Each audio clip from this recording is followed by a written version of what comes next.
신약성경 에베소서 1장 3절에서 14절까지의 말씀입니다. 제가 봉독해 드립니다. 에베소서 1장 3절에서 14절까지의 말씀입니다. 찬송하리로다 하나님 곧 우리 주 예수 그리스도의 아버지께서 그리스도 안에서 하늘에 속한 모든 신령한 복을 우리에게 주시되 곧 창세전에 그리스도 안에서 우리를 택하사 우리로 사랑 안에서 그 앞에 거룩하고 흠이 없게 하시려고 그 기쁘신 뜻대로 우리를 예정하사 예수 그리스도로 말미암아 자기 아들들이 되게 하셨으니 이는 그가 사랑하시는 자 안에서 우리에게 거저 주시는 바 그의 은혜의 영광을 찬송하게 하려는 것이라. 우리는 그리스도 안에서 그의 은혜의 풍성함을 따라 그의 피로 말미암아 속량 곧 죄사함을 받았느니라. 이는 그가 모든 죄와 총명을 우리에게 넘치게 하사 그 뜻의 비밀을 우리에게 알리신 것이요 그의 기뻐하심을 따라 그리스도 안에서 때가 찬 경륜을 위하여 예정하신 것이니 하늘에 있는 것이나 땅에 있는 것이나 다 그리스도 안에서 통일되게 하려 하심이라.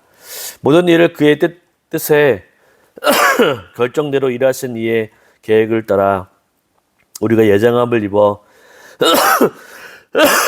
그 안에서 기업이 되었으니 이는 우리가 그리스도 안에서 전부터 바라던 그의 영광의 찬송이 되게 하려 하심이라. 그 안에서 너희도 진리의 말씀 곧 너희의 구원의 복음을 듣고 그 안에서 또한 믿어 약속의 성령으로 인치심을 받았으니 이는 우리의 기업의 보증이 되사 그 얻으신 것을 성령하시고 그의 영광을 찬송하게 하려 하심이라. 아멘. 오늘부터 새로운 시리즈로 교회론에 대해서 살펴보기를 원합니다. 여러분, 교회가 무엇인지 아십니까? 교회의 본질과 사명, 교회가 어떻게 나아가야 하는지를 이 본문 에베소서를 통해서 한번 살펴보기를 원합니다. 여러분, 교회하면 무엇이 떠오르시나요? 이 교회에 다니시는 분이시라면 교회는 하나님을 예배하고 찬양하는 곳, 바로 말씀을 듣는 곳이라고 생각할 수 있을 것입니다. 물론 맞는 말이죠. 교회에 모이면 하나님을 예배하고 하나님을 찬양하고 기도하고 제자 훈련을 받는 곳이죠. 교회는 크게 두 가지로 볼 수 있는데 요형교회와 모형교회로 나누어집니다. 요형교회, 우리 말하는 것처럼 보여지는 교회이고 교회 건물 예배당 또한 이 건물이 있는 것을 바로 유형교회라고 하죠. 반면에 보이지 않는 무형교회도 있습니다. 이 무형교회라고 하는 것은 바로 예수 그리스도를 믿는 한 사람 한 사람을 가리켜서 무형교회다라고 얘기하죠. 이 바울이 고린도전서 6장 19절에서는 너희 몸은 너희가 하나님께로부터 받은 바 너희 가운데 계신 성령의 전인 줄 알지 못하느냐? 너희는 너희 자신의 것이 아니니라 라고 말씀합니다. 여기서 믿는 신자를 성령의 전, 곧 교회다라고 지칭하고 있는 것이죠. 그래서 우리는 4, 5주 정도 교회가 무엇인지, 교회의 공동체가 무엇인지, 또한 성경은 교회를 어떻게 바라보고 있는지를 에베소서를 통해서 한번 살펴보기를 원합니다. 첫째로 교회는 어떤 곳인가? 바로 거룩한 하나님의 자녀의 공동체입니다. 먼저 3절을 한번 읽어볼까요? 3절 읽어보겠습니다. 찬송하리로다 하나님 곧 우리 주 예수 그리스도의 아버지께서 그리스도 안에서 하늘에 속한 모든 신령한 복을 우리에게 주시되. 이 사도 바울은 에베소 교회에게 편지를 보내면서 인사말을 하는데 이 인사말의 첫 마디가 무엇이었냐면 찬송하리로다, 하나님을 찬양하는 것이었습니다. 하나님을 찬양하는데 무엇을 찬양했냐면 하나님께서 예수 그리스도 안에서 하늘에 속한 모든 신령한 복을 너희들 에베소 교회 또한 우리에게 복을 허락해 주셨다라고 선포합니다. 에베소 교인들에게 바울 사도는 지금 너희들이 어떠한 존재인지를 깨닫기를 원했던 거죠. 하나님을 찬양하는데 무엇을 찬양하냐면 하늘에 속한 모든 신령한 복을 우리에게 주시는 것을 감사하고 그것을 찬양하며 나아갔던 거죠. 그러니까 우리가 어떤 존재인가? 하나님의 복을 받은 자임을 찬양하고 노래하는 자라고 하는 것입니다. 그렇다고 한다면 하늘에 속한 모든 신령한 복이란 무엇인가? 여러분, 복 받은 자인데 하늘에 속한 모든 신령한 복은 무엇을 의미하는 것일까요? 이 땅에 속하는 복도 있고 하늘에 속한 복도 있다라고 성경은 얘기해 줍니다. 오늘 특별히 바울은 하늘에 속한 모든 신령한 복이라고 얘기하고 있죠. 하나님께서 이 땅을 살아가시는 동안에도 복을 허락해 주십니다.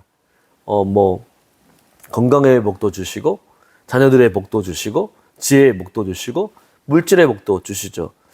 하지만 이런 복도 있지만 하늘에 속한 모든 신령한 복도 있다라고 성경은 얘기합니다. 그것이 무엇일까요? 그 복은 무엇일까요? 이 사람들은 복을 좋아하죠.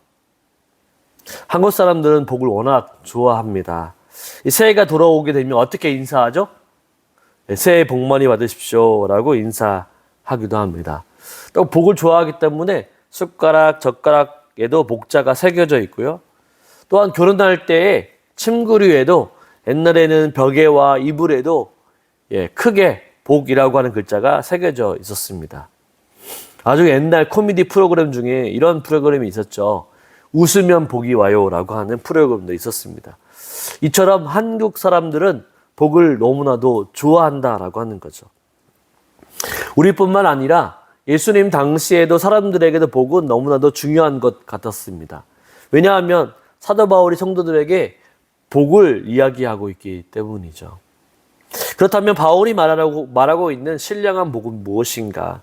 우리에게 주신 하늘에 속한 신령한 복은 무엇인지 바울은 설명하고 있습니다. 4절과 5절 말씀을 한번 읽어볼까요? 곧 창세 전에 그리스도 안에서 우리를 택하다 우리로 사랑 안에서 그 앞에 거룩하고 흠이 없게 하시려고 그 기쁘신 때때로 우리를 예정하사 예수 그리스도로 말미암아 자기의 아들들이 되게 하셨으니. 바울이 말하는 하늘에 속한 신령한 복은 바로 우리가 하나님의 아들들이 되게 하시는 것이었습니다. 그렇습니다. 지금까지 우리가 인생을 살아가면서 가장 큰 복이 있다고 한다면 무슨 복일까요? 네, 로또에 당첨된 거. 네, 또 어떤 분은 사랑하는 아내를 만나고 결혼하게 된 거. 또 어떤 분은 사랑스러운 자녀를 낳게 된 것. 승진을 하게 된 것. 좋은 대학에 입학하는 것. 이런 것들도 이 땅에 누릴 수 있는 가장 큰 복이죠. 그러나 인생에서 가장 큰 복은 무엇인가? 바로 죄인된 우리가 바로 예수 그리스도를 만나서 예수님을 나의 구주, 나의 하나님으로 영접하여 영생을 얻게 된 것. 종의 신분에서 이제 자유의 신분, 바로 하나님의 자녀로 입양되는 것, 하나님의 자녀가 된 것이 가장 인생의 큰 복이라고 말할 수 있습니다. 쉽게 정리하게 되면 하나님의 자녀가 되었다라고 하는 것이 인생의 가장 큰 복입니다. 이것을 믿으십니까? 우리가 다른 어떤 복보다도 가장 중요한 복은 우리가 하나님의 자녀가 되었다라고 하는 거죠. 그런데 우리가 구원받아 하나님의 자녀가 되는 것이 너무나도 쉽기 때문에 그 복이 어떤 복인지 체감하지 못할 때가 너무나도 많습니다. 그래서 값싼 은혜, 값싼 구원이라는 말이 나오기도 하죠. 왜냐하면 우리의 행위와 공로가 아니라 전적으로 하나님의 은혜로 말미암아 우리가 구원함을 받았기 때문이죠. 너무나 쉽게 우리가 구원을 생각하고 받아들인다라고 하는 것입니다. 여러분 한번 질문해 보겠습니다. 구원받은 것이 쉽습니까? 어렵습니까? 쉽죠. 네, 예수님 믿기만 하면 구원받은 것이기 때문에 너무나도 쉽습니다. 그러나 어떻습니까? 바로 하나님의 입장에서는 너무나도 그게 쉬운 일이 아니었던 것이죠. 왜냐하면 하나님께서는 하나밖에 없는 독생자 예수 그리스도를 우리를 위해서 내어주셔야 했기 때문에 구원이라고 하는 것은 바로 생명, 예수 그리스도의 생명을 전제로 하기 때문에 하나님 편에서 너무나도 어려웠던 것입니다. 죄인인 우리가 만나게 되면 구약시대에는 어떻게 되었습니까? 죄인이 하나님을 만나게 되면 바로 죽게 되어 있죠. 왜냐하면 죄인이기 때문입니다. 죄의 삭은 사망이기 때문에 죽음이 찾아오게 되죠. 바로 죄의 결과로 말미암아 사람은 죽게 되어 있습니다. 그래서 거룩하신 하나님을 볼 수가 없는 것이죠. 그래서 구약에 나오는 모세도 하나님을 바라보지 못하고 하나님과 대면할 때에 바로 등을 보게 되는 것입니다. 바로 하나님은 우리를 구원해 내시기 위해서 4절에 보게 되면 창세전에 그리스도 안에서 우리를 택하사라고 말씀하고 있습니다. 이 세상을 만드시기도 전에 바로 우리를 선택하셨다라고 하는 거죠. 하나님의 선택의 목적은 무엇일까요? 4절에 나와 있는데 우리로 사랑 안에서 그 앞에 거룩하고 흠이 없게 하시려고 라고 말씀하고 있습니다. 바로 우리를 하나님 앞에서 거룩하고 흠이 없게 하시려고 우리를 선택하시고 우리를 하나님의 자녀로 불러내주시기 위해서 예수 그리스도를 십자가에서 내어주시는 것입니다. 여러분 놀랍지 않습니까? 우리가 무엇이라고 성자 하나님이신 예수님이 높은 보좌를 바로 내버려 두시고 바로 아무것도 없는 이 땅에 우리를 위해서 자신의 목숨까지도 아낌없이 우리에게 내어주셨던 것이죠. 그래서 우리는 바로 하나님 앞에 보게 되면 복을 받은 사람들이다라고 말할 수 있습니다. 예수님 안에서 신령한 하늘의 복을 우리가 받은 것이라고 말할 수 있는 것이죠. 그렇습니다. 그럼 이러한 질문을 한번 해보도록 하겠습니다. 왜 하나님께서 우리를 하나님의 자녀로 삼아 주셨는가이죠. 왜 하나님께서 우리를 구원해 주셨는가입니다. 6절 말씀에 그 해답이 나옵니다. 우리 6절 말씀을 같이 한번 읽어볼까요? 이는 그가 사랑하시는 자 안에서 우리에게 거저주신 바 그의 은혜의 영광을 찬송하게 하려는 것이라. 아멘. 하나님의 자녀가 되는 것은 하나님께서 우리에게 거저주시는 바입니다. 그것이 바로 은혜이죠. 바로 대가를 바라서 주시는 것이 아닙니다. 바로 대가를 바라며 주는 것은 뇌물이죠. 선물이 아닙니다. 은혜가 아니죠. 하나님은 우리를 하나님의 자녀로 삼아 주시는 목적은 바로 하나님의 영광을 찬송하기 위함입니다. 우리가 잘 알고 있는 웨스트민스터 대소요리 문답 1번은 무엇을 얘기하고 있습니까? 사람이 죄일 된 목적은 바로 하나님을 영화롭게 하는 것이다 라고 얘기합니다. 바로 하나님의 은혜를 찬양하는 것이죠. 그래서 사도 바울은 3절의 서두에서 바로 찬송하리로다 라고 하나님의 은혜를 찬양하며 나아갔던 것입니다. 그렇습니다. 우리도 하나님의 자녀로 삼아주시는 것에 대해서 하나님의 은혜에 감격하며 닮은 하나님의 바로 은혜를 찬양하며 나아가야 한다라고 하는 것이죠. 우리를 구원해 주신 하나님 앞에 나아갈 때마다 하나님의 구원의 은혜를 찬양하며 감사하며 나아가야 합니다. 무슨 일을 할지라도 어떤 결과가 나온다 할지라도 하나님께 영광을 올려드려야 합니다. 우리는 이렇게 생각하죠. 무엇인가 잘 돼야만 감사하지 라고 생각합니다. 내가 돈을 많이 벌어야지, 내가 승진을 했다든지, 내가 어떤 좋은 상을 탔다든지, 내가 좋은 대학에 입상했다든지, 내 건강이 나았다든지, 그러면 하나님 앞에 감사할 수 있고 하나님의 은혜를 찬양할 수 있다라고 생각하죠. 하지만 부족하고 연약하다라고 생각하게 되면 감사하기가 쉽지 않습니다. 그러나 우리는 부족하고 연약하다 할지라도 하나님의 은혜를 찬양해야 합니다. 내가 돈이 없어도 하나님은 부유하시기 때문에 채워주실 것을 미리 알고 감사, 찬양해야 되는 거죠. 또한 돈이 없어도 살아갈 수 있음에 감사하는 것입니다. 하나님의 은혜로 살아가기 때문이죠. 또한 내가 승진을 못한다 할지라도 일할 수 있음에 감사할 수 있습니다. 좋은 대학에 못 간다 할지라도 내 인생에 좋은 방향을 인정해주고 또한 좋은 방향을 바로 인도해 줄 수 있는 하나님이 계시다는 것에 감사할 수 있는 것이죠. 없어서 못하는 것이 아니라 하나님의 은혜를 기억하게 되면 감사할 수 있습니다. 사도 바울은 에베소 교인들에게 성도 한 분 한 분 하나님의 자녀라고 하는 것을 가르쳐 줍니다. 하늘에 속한 신령한 복을 받은 자라고 하는 것을 인식시켜 준다라고 하는 거죠. 교회 공동체는 이 사실을 분명히 알고 있고 믿어야 합니다. 하나님은 우리가 한 사람 한 사람을 하나님 앞에서 거룩하고 흠이 없도록 살아갈 수 있도록 하기 위해서 예수 그리스도의 희생의 대가로 우리를 하나님의 자녀로 삼아 주셨습니다.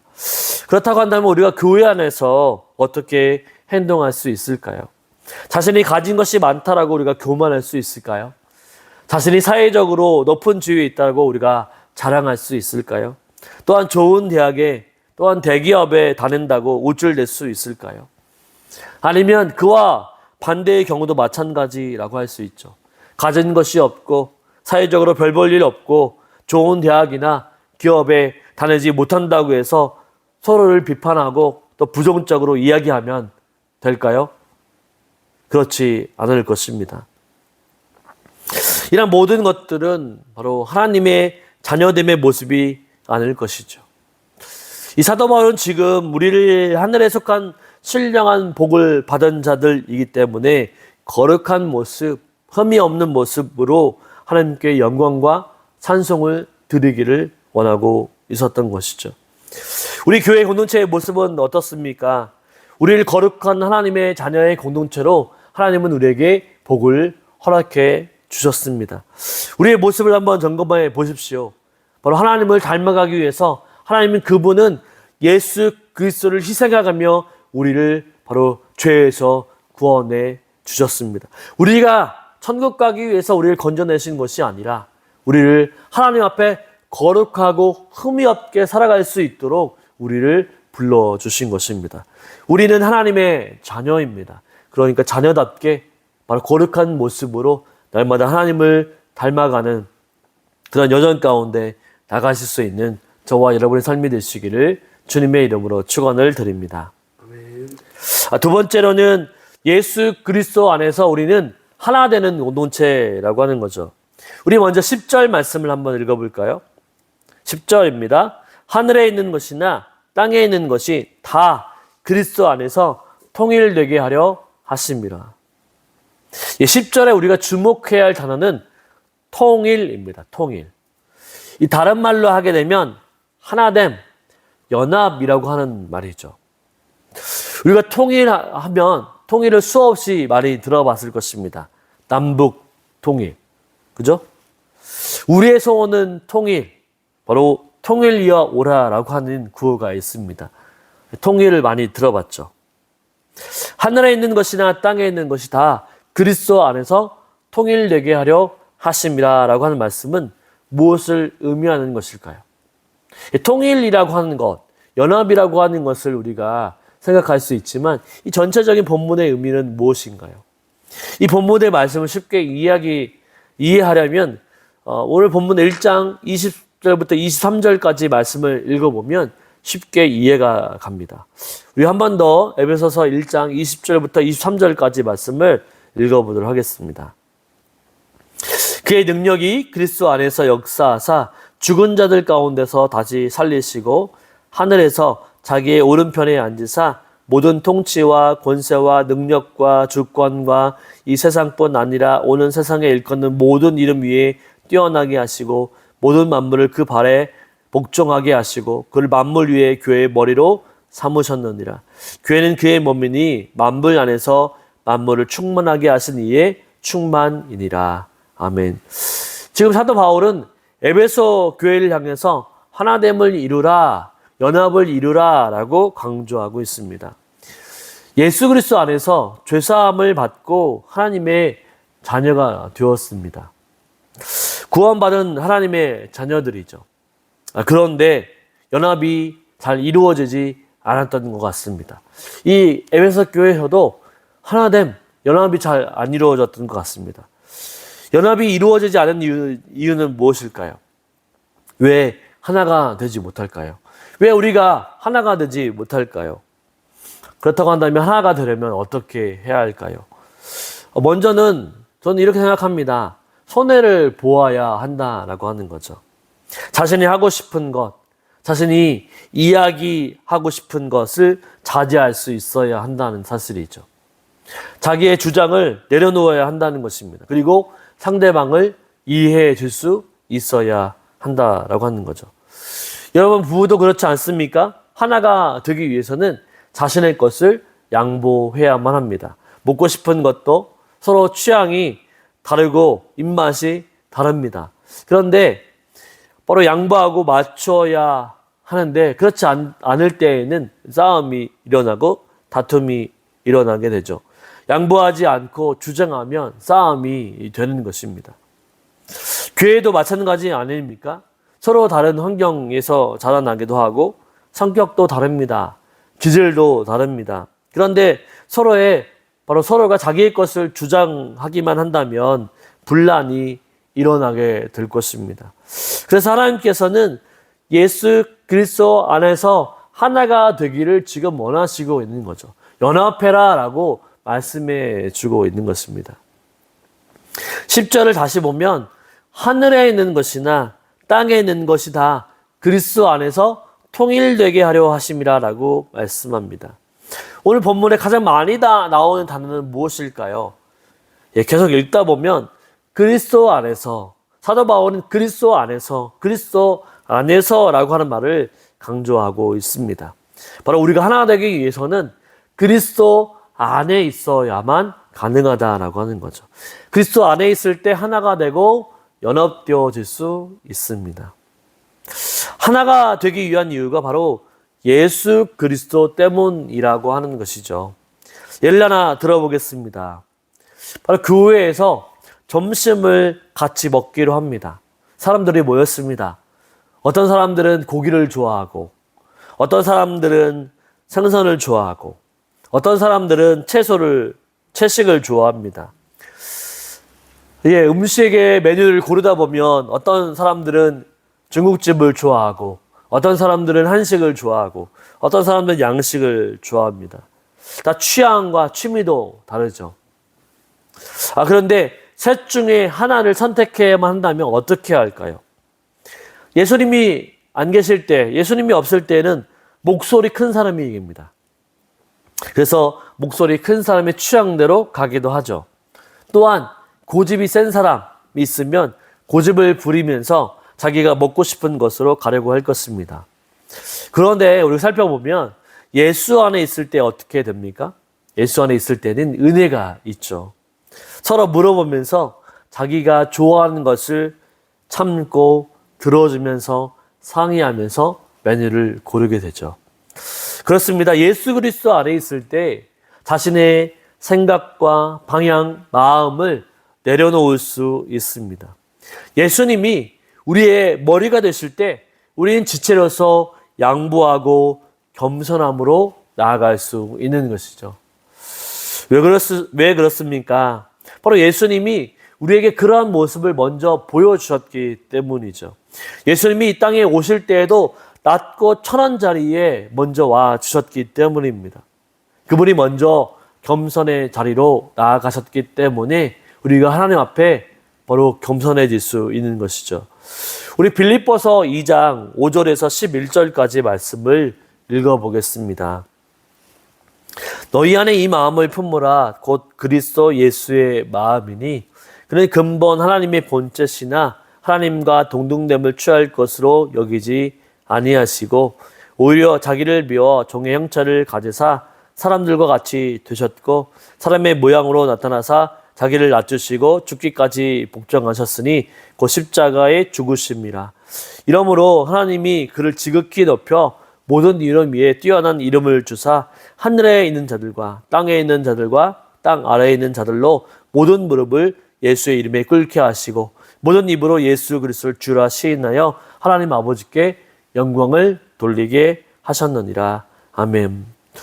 예수를 생각하면 어떻습니까? 나를 위해 희생해 주시고 죽기까지 낮아지신 모습을 생각하면 내가 예수님을 알면 알수록 바로 예수님을 만나고 거듭 만나고 예수님을 생각하면 생각할수록 바로 예수님의 겸손함을 배울 수 있는 것이죠.